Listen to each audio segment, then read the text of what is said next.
Well, where there's fire, there's fire. It turns out that the fire service has had its staff deleted by 5,000 people, leaving some teams down to 20%, 27% of full staff, and firefighters cannot effectively fight the fires that are raging through the West at the moment. This has been a result of forced attrition by the Trump administration, as well as cuts by the famous DOGE committee.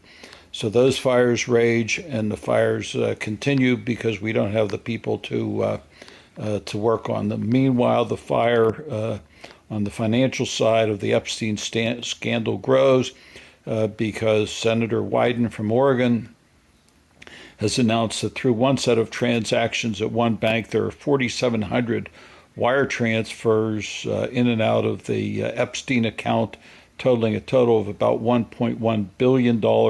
And with some of this money apparently going to women in Russia, Belarus, and Tajikistan, or I have the name wrong, but you get the idea. And he said there are any number of different bank accounts also that need to be looked at, and with significant sums of money. Apparently, a lot of the money was laundered through Russian banks. So we now have another connection, Trump and Russia and Epstein in Russia and the Russian banks, because if you recall, in 1992, when Trump was almost bankrupt, he was bailed out by the Russian oligarchs who put money in the Cyprus banks, which then in turn lent that money to Trump. That's what I've read any number of times over the years.